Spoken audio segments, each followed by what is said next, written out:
እውነት ነው የሚያስፈራው የጠላታችሁ አንበሳነት አይደለም የወዳጃችሁ ክዳት ነው ባልጠበቃችሁት አቅጣጫ ነው ሰልፍ የሚከፈትባችሁ ከመቼ እንዴት እንደሆነ በማታውቁት መልኩ ጠላታችሁን ማትጠብቁታላችሁ ወዳጃችሁን ግን እሱ መድኃኒዓለም ይጠብቅላችሁ አሜን በል አሁን ስነገር በመዝሙር 55 ላይ አቤቱ ጸሎቴን አድምጥ ልመናዬንም ቸል አትበል ተመልከተኝ ስማኝም በሐዘኔ ተቅበዘበዝኩ ተናወጥኩም ከጠላት ድምጽ ከአመፀኛም ግፍ የተነሳ አመፅን በላይ ጥለውብኛልና በቁጣም ጠልተውኛልና ልቤ በላይ ተናወጠብኝ የሞት ድንጋጤም ወደቀብኝ ፍርሃትና እንቅጥቅጥ መጡብኝ ጨለማም ሸፈነኝ በሬ አርፍ ዘንድ እንደ ርግብ ክንፍ ማን በሰጠኝ እነሆ ከብልዬ በራኩ በምድረ በዳም በተቀመጥኩ ከአውሎና ከብርቱ ንፋስ ሸሽቼ በፈጠንኩ አልሁ አቤቱ ግፍና ጠብን በከተማ ውስጥ አይቻለሁና አስጥማቸው አንደበታቸውንም ቁረጥ በቀንና በሌሊት በቅጥሯም ይከቧታል አመጽና ድካም ኃጢአትን በመካከሏ ነው ተንኮልና ሽንገላ ከአደባባይ አይርቁም ጠላትስ ቢሰድበኝ በታገስኩ ነበር የሚጠላኝ ራሱ በላይ ላይ ከፍ ከፍ ቢያደርግ ከርሱ በተሸሸኩ ነበር አንተ ግን እኩያዬ ሰው ባልንጀራዬና የልቤ ወዳጅ መብልን ከኔ ጋር በአንድነት ያጣፈጥክ በአንድ ልብ በእግዚአብሔር ቤት ተራመድን ሞት ይምጣባቸው በሕይወት ሳሉ ወደ ሲኦል ይውረዱ ክፋት በማደሪያቸውና በመካከላቸው ነውና እኔ ግን ወደ እግዚአብሔር ጮኽኩ እግዚአብሔር ሰማኝ በማታና በጧት በቀትርም እናገራለሁ ጮማለሁ ቃሌም ይሰማኛል በእኔ ላይ ብዙ ነበሩና ከሚቃረቡኝ ነፍሴን በሰላም አድናት ቤዛ የላቸውምና እግዚአብሔርን አልፈሩትምና ከጥንት ጀምሮ የነበረ እግዚአብሔር ሰምቶ ያጎሳቁላቸው ከእርሱም ጋር ሰላም በነበሩት ላይ እጁን ይዘርጋ ኪዳኑን አረከሱ አፉ ከቅቤ ይልቅ ለዘበ በልቡ ግን ሰልፍ ነበረ ቃሎቹም ከዘይት ይልቅ ለሰለሱ እነርሱ ግን እንደተመዘዘ ሰይፍ ናቸው ትጋሴህን በእግዚአብሔር ላይ ጣል እርሱም ይደግፋል ለጻድቁም ለዘላለም ሁከትን አይሰጥም አንተ ግን አቤቱ ወደ ሞት ጉድጓድ ታወርዳቸዋለህ የደም ሰዎችና ሸንጋዮች ዘመናቸው ግማሽ አይሞላም እኔ ግን አቤቱ እታመንሃለሁ ይሄን አሁን ያነበብኩላችሁን የእግዚአብሔርን ቃል መዝሙረኛው ዳዊት የዘመረው በሁለተኛ ሳሙኤል መጽሐፍ ምዕራፍ 15 ላይ ከገጠመው ሁኔታ ተነስቶ ነው የማካፍላችሁ ሐሳብ የከበደህን ነገር በእግዚአብሔር ላይ ጣል የሚል ነው እንደምታስታውሱት ዳዊት አባቱ እሰይ ረስቶት በነበረበት ጊዜ እግዚአብሔር አምላክ ከተረሳበት ጠርቶ እንደቀባው ቅባት እንደፈሰሰበት ለንግስና እንደተጠራ መጽሐፍ ቅዱሳችን ይነግረናል ይህ ሰው ለንግስና ብቻ ሳይሆን ደግሞ የተጠራው ቅባቱን ተከትሎ በመጡ እላስጨራሽ ተከታታይነታቸው በጣም አጓጊ በሆኑ የህይወት ሰልፎች ውስጥ ያለፈ ታላቅ የእግዚአብሔር ሰው ነው ዳዊት ማለት በዳዊት ህይወት ከተከሰቱ እጅግ አስገራሚና አሳዛኝ ከሚባሉ ሁኔታዎች መካከል አንዱ ልጁ አቤሴሎም በዳዊት ላይ የተነሳበት ጊዜ ነው ዳዊት ይህንን መዝሙር የሚዘምርበት ጊዜ ማለት አቤሴሎም በዳዊት ላይ የተነሳበት ጊዜ ማለት ነው አቤሴሎም በዳዊት ላይ የተነሳበትን ጊዜ ስትመለከቱት ደግሞ በሁለተኛ ሳሙኤል መጽሐፍ ምዕራፍ 15 ከቁጥር 27 እስከ 31 ላይ ስታነቡ ልክ አቤሴሎም በዳዊት ላይ የተነሳው ድንገት ነው ዳዊት አልተዘጋጀም ነበር ያ ሁኔታ በጣም አስደንጋጭና አስፈሪ የነበረ ሁኔታ ነው ለዳዊት መጽሐፍ ቅዱስ ሲናገር ዳዊት በቀጥታ ከቤተ መንግስት ወጥቶ ወደ ደብረ ዘይት ተራራ እንደሸሸ መጽሐፍ ቅዱሳችሁን ስታነቡት በሁለተኛ ሳሙኤል ላይ ታገኛላችሁ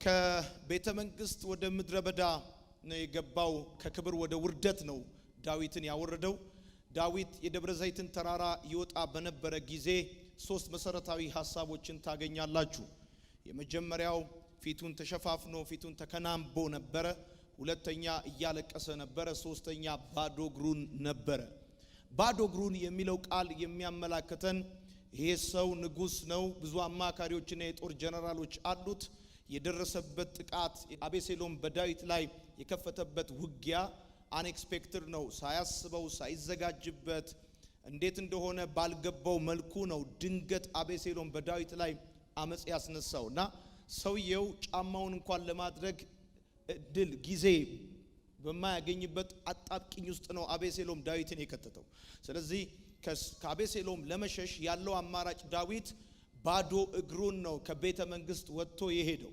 ደግሞ ሲሄድ ከዙፋን ወደ ምድረ በዳ ነውና ሰውየውን ያወረደው ከዙፋን ወደ ባዶ እግር ነው፣ ከክብር ወደ ውርደት ነው፣ ከቤተ መንግስት ወደ ምድረ በዳ ነው ያባረረው። አቤሴሎም የሚባለው ሰው በክፋቱ እጅግ አደገኛ ነው። አፉ ከቅቤ ይልቅ የለሰለሰ እንደሆነ፣ ነገር ግን ውስጡ ሰይፍ እንዳለ፣ ጦር እንዳለ፣ ሸንጋይ እንደሆነ ይናገራል። ስትመለከቱት በጣም ተግባቢ ቆንጆ ምናምን ይመስላል። ግን በጣም የሚገርማችሁ ነገር አባትና ልጅ ስለሆኑ እስራኤል ሁሉ ወደ አቤሴሎም ልቡ እንዲሸፍት የሄደበት አንድ የሚገርም ስትራቴጂ አለው አቤሴሎም። ያ ምንድነው? እነዚህ ሰዎች አባትና ልጅ ናቸው።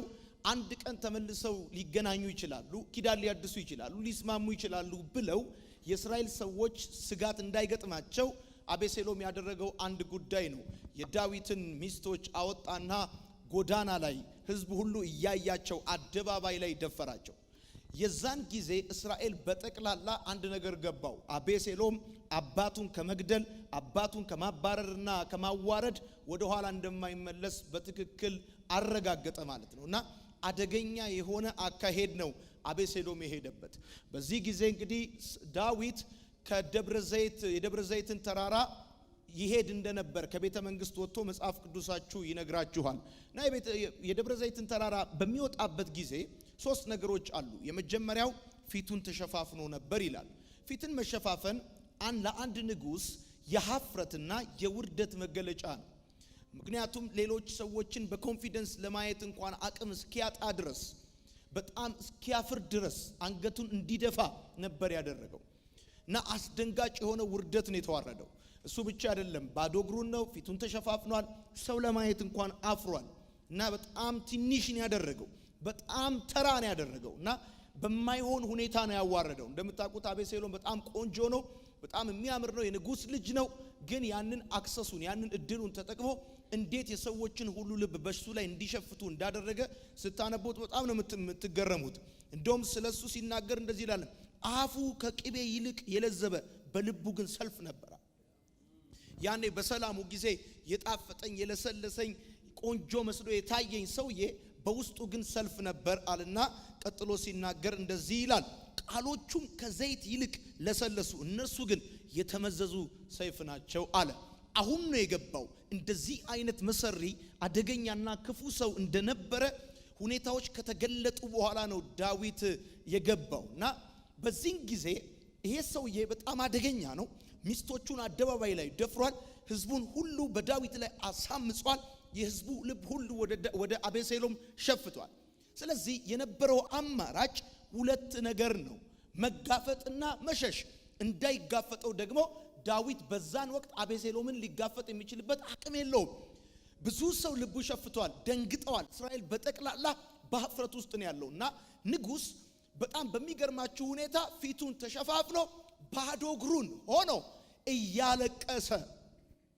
እያለቀሰ በከፍተኛ የስሜት ስብራት፣ የልብ ስብራት፣ ሐዘን ውስጥ ሆኖ ወደ ደብረ ዘይት ተራራ ባዶ እግሩን ይወጣ ነበርና ድንገት ነው ብያቸዋለሁ እየወጣ ያለው። በዚህ ጊዜ ዳዊት በእግሩ የደብረ ዘይትን ተራራ እየወጣ እያለ በልቡ ደግሞ መከራውን ይዞ የመከራውን ተራራ እየወጣ እያለ ድንገት ሌላ ነገር ሰማ። በእንቅርት ላይ ጆሮ ደግፍ እንደሚባለው ሌላ ነገር መርዶ ደረሰው። ያም መርዶ ምንድነው?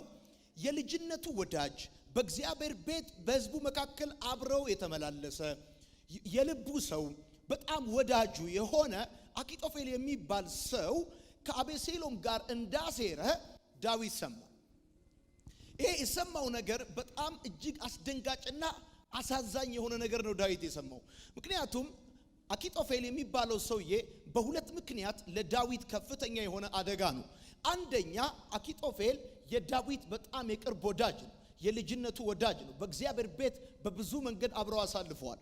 ሁለተኛ አኪጦፌል ድንቅ አማካሪ ነው። የአኪጦፌል ቃል እንደ እግዚአብሔር ቃል የተባለለት ሰው ነው። የአኪጦፌልን ምክር መጠየቅ የእግዚአብሔርን ምክር እንደመጠየቅ ነውና ይሄ አኪጦፌል የመከራት ምክር እንደ እግዚአብሔር ቃል የሆነች ምክር እንደሆነች ዳዊት ራሱን የተናገረው እና ያደረገው ነገር አንድ ነገር ብቻ ነው። የአኪጦፌልን ምክር ከንቱ እንዲያደርግለት ብቻ ነው ዳዊት የጸለየው። ወዳጆቼ በእነዚህ ሁለት ምክንያቶች ዳዊት በከፍተኛ የሆነ የልብ ስብራት፣ ሐዘን፣ ህመም እና ብስጭት ነው የደብረ ዘይትን ተራራ ይወጣ የነበረው። በዳዊት ላይ የተነሱበት ሰዎች አንደኛው ልጁ፣ ሁለተኛው ወዳጁ ናቸው። ልጁና ወዳጁ ናቸው ያመጹበት። ሁለቱም ደግሞ የኃይሉን ስፍራ ያውቃሉ፣ አቅሙን ያውቃሉ፣ ጉልበቱን ያውቃሉ። ንጉስ የቱ ጋር ብርታት እንዳለው የቱ ጋር ድክመት እንዳለው በትክክል ያውቃሉ። የጓዳው ሰዎች ናቸው፣ የውስጡ ሰዎች ናቸው፣ በትክክል ያውቁታል። ታውቃላችሁ የዛን ጊዜ እንደውም አሁን ዳዊት እንዴት መጠቃት እንዳለበት አኪጦፌል አቤሴሎምን ሲመክረው ወታደር ሲጠይቀው መጽሐፍ ቅዱሳችሁን ስታነቡ ታገኙታላችሁ። እና እነዚህ ሁለት ሰዎች ናቸው በዳዊት ላይ የተነሱት። እንደውም ሲናገር እንደዚህ ይላል፣ ባላንጣ ቢሆን የተነሳብኝ፣ ጠላት ቢሆን የተነሳብኝ በሸሸውት ነበር፣ በተደበቅኩት ነበር። አሁን ግን በኔ ላይ አንገቱን ቀና ያደረገ ያመጸብኝ፣ እንደዚህ አይነት ውርደት ያከናነበኝ አንዱ ልጄ ነው፣ ሁለተኛው ወዳጄ ነው አለ። የወዳጅ ክዳት በጣም መጥፎና ከባድ ነው። ለብዙ ታላላቅ ሰዎች ውድቀት የጠላቶቻቸው ብርታት አይደለም፣ የወዳጆቻቸው ክዳት ነው ዋናውን ሚና የሚጫወተው። የቱንም ያህል ጠላቶቻችሁ ጠንካራ ቢሆኑ የምትወድቁት በጠላቶቻችሁ ጥንካሬ አይደለም፣ በወዳጆቻችሁ ክዳት። እና ይሄ አደገኛ የሆነ የህይወት ገጠመኝ ነው። አደገኛ የሆነ የህይወት ምዕራፍ ውስጥ ነው ዳዊት የገባው። ልክ ልጁ ሲነሳበት እንደዛ በጨከነ እንደዛ በመረረ ሁኔታ ሲነሳበት፣ ከዛም ደግሞ የሚገርማችሁ ዳዊት አኪጦፌልን እንዴት አርጎ እንደሚፈራው እንደሚያስደነግጠው ማወቅ ከፈለጋችሁ ስሙን ሳይጠራ ነው መዝሙሩ የሚጽፈው። አንተ ይለዋል፣ ወዳጄ ይለዋል፣ ስሙንም አይጠራም። አደገኛ ነው አኪጦፌል የሚባለው ሰውዬ። አኪጦፌል ደግሞ አድቫንቴጁን አይቶ ተገልብጧል። የኃይል ሚዛኑ አቤሴሎም ጋር እንደመጣ ሲያውቅ ትላንት ሲያማክረው የነበረውን ንጉስ ክዶ አሁን ተገልብጦ የኃይሉ ሚዛን ወደ አጋደለለት ወደ አቤሴሎም ፊቱን አዙሯል። ልክ ልጁና ወዳጁ ሲነሱበት፣ ልክ ሚስቶቹ ሲደፈሩበት፣ የአፍረት ሸማና የአፍረት ማቅ በላዩ ላይ ሲከናነብ፣ ባዶ እግሩን ሆኖ በልቡ መከራውን በእግሩ ተራራውን እየወጣ እያለቀሰ በነበረበት ሁኔታ ውስጥ ሁለት ነገር እንዳስተናገደ ዳዊት ይናገራል። የመጀመሪያው ነገር ጥርጣሬ ውስጡ ገባ ጥርጣሬ። ያ ጥርጣሬ ምንድነው? አያዳምጠኝም እግዚአብሔር፣ አያየኝም እግዚአብሔር፣ አይሰማኝም እግዚአብሔር። እንደውም ምዕራፉ ሲጀምር እንደዚህ ይላል፣ አቤቱ ጸሎቴን አድምጥ፣ ልመናዬን ቸል አትበል። እግዚአብሔር አምላክ ጸሎታችሁን እንደሰማ የምታረጋግጡት ስለመለሰላችሁ አይደለም። ዳዊት ግን ከገባበት አጣብቂኝ የተነሳ እግዚአብሔር ቸል እንዳለው፣ እግዚአብሔር ጸሎቱን እንደማይሰማ፣ እግዚአብሔር ከሱ ጋር እንዳልሆነ እንደጨከነበት እስኪጠረጥር ድረስ የቀባውን እግዚአብሔርን ተጠራጠረ፣ የጠራውን እግዚአብሔርን ተጠራጠረ። ከአባቱ ቤት ጠርቶ ንጉስ ያደረገውን እግዚአብሔርን ተጠራጠረ። ቸል ያለው የተወው ግራ ሲገባው ወዳጁና ልጁ ሲነሱበት የጨከነበት መሰለው። ልክ እንደዚህ የሆነ የህይወት ጊዜ ያጋጥማችኋል። ልክ እንደዚህ አይነት ሁኔታ ውስጥ ልታልፉ ትችላላችሁ። አንደኛ ሳትዘጋጁ፣ ሁለተኛ በጣም ሀፍረትና ውርደት በሞላበት መንገድ ከጠላቶቻችሁ ሳይሆን ከወዳጆቻችሁ ክዳትና ውርደት የሚገጥማችሁ ጊዜ ሊመጣ ይችላል። እንዲህ አይነት ነገር የገጠማችሁም ሰዎች ትኖራላችሁ። ይሄ ጥርጣሬ ብቻ አይደለም። እግዚአብሔር እንደማያዳምጠው፣ እግዚአብሔር ቸል እንዳለው፣ እግዚአብሔር እንደተወው ብቻ አይደለም። በዚህ ሁኔታ ውስጥ ዳዊት የሚናገረው ተቅበዘበዝኩኝ ይላል፣ ተናወጥኩኝ ብሎ ይናገራል። ከተናወጥኩኝ በኋላ የሚናገረው ደግሞ ምን እንደሆነ ታውቃላችሁ? ከፍተኛ የሆነ ፍርሃት በላዩ ላይ እንደመጣ ይናገራል። ልቤ በውስጤ የተናወጠብኝ፣ መንቀጥቀጥ በላይ ላይ መጣል። አቤሴሎምና አኪጦፌል ዳዊትን አንቀጥቅጠውታል። በአዲሱ ትርጉም አንዘብዝፈውታል፣ አንቀጥቅጠውታል። በስመ አብ ወልድ መንፈስ ቅዱስ። ለመሰላችሁ ዳዊት አቤሴሎምንና አኪጦፌልን ምን ብሎ ስም እንደሚጠራቸው ታውቃላችሁ? አውሎ ነፋስና ውሽንፍር ናቸው ይላል። አኪጦፌልና አቤሴሎም ማለት አውሎ ነፋስና ውሽንፍር ናቸው። ፍጥነታቸው ፍጥነት እንዳይመስል ከደረሱበት ከስር ነው የሚነቅሉ። አደገኛ ናቸው ሁለቱም። እንዴት ባለው መልኩ እንዴት ባለ አቅጣጫ እንደሚያመልጣቸው ሲያስብ ምን ነው ከአውሎ ነፋስና ከውሽንፍር ፈጥኜ በሄድኩ አለ። ምክንያቱም ዳዊትን የተከተሉት ሰዎች አብረውታሉ። ብዙ ሕዝብ ተከትሎታል። ዳዊትን በእግሩ ቢሆንም ተከትለውታል። አፍሮ ቢሸፋፈንም ተከትለውታል። እነዛ የተከተሉ ሰዎች ብዙዎቹ ልጆች ይዘዋል። አቤሴሎም ደግሞ ወታደር ይዟል። ልጅ የያዘን ሰውዬ ነው ወታደር የከበበው ሰው የሚከተለው። በእንደዚህ አይነት ሁኔታ ድንገት ደርሶ ሊመታኝ ይችላል ብሎ ያስባል። ድንገት ደርሶ ሊያጠቃኝ ይችላል ብሎ ያስባል። ፍጥነታቸው ደግሞ ልክ እንደ አውሎ ንፋስ ነው። ፍጥነታቸው ልክ እንደ ውሽንፍር ነው። አውሎ ንፋስና ውሽንፍር ሲመጣ መሬት እንደሚርድ ዛፍ ከስሩ እንደሚነቀል ልክ እንደዛ በቁጣና በእልህ ሁለቱ ተነስተውበታል። ከዚህ የተነሳ እያለቀሰ ባዶ እግሩን ፊቱን ተሸፍኖ ይወጣል። ከዚህ የተነሳ ፍርሃትና ድንጋጤ መጡብኛል። ጨለማ አለ ዋጠኛል። ሊተራሊ በህይወቱ በቀን ጨለማን ኤክስፒሪየንስ ያደረገው ዳዊት የዚህን ጊዜ ይሄ ሰውዬ ሰልፍ ለሱ አዲስ አይደለም። ጦርነት ለሱ አዲስ አይደለም። ገና በልጅነቱ ድብና አንበሳን የገጠመ ገና በልጅነቱ ጎልያድን በጠጠር የጣለ ሰው ነው። ዛሬ ግን በዙፋን ላይ ሆነው ከዙፋን አውርደውት በባዶ እግሩ አርገውት ይሄንን ሰውዬ ያስደነገጠው የጎልያድ ርዝመት አይደለም። ይሄን ሰውዬ ያንቀጠቀጠው የአንበሳና የድብ መምጣት አይደለም። የወዳጅና የልጅ መክዳት ግን አንቀጠቀጠው። ጨለማ ውስጥ ጣለው። በፍርሃትና በድንጋጤ ውስጥ ከተተው። እውነት ነው።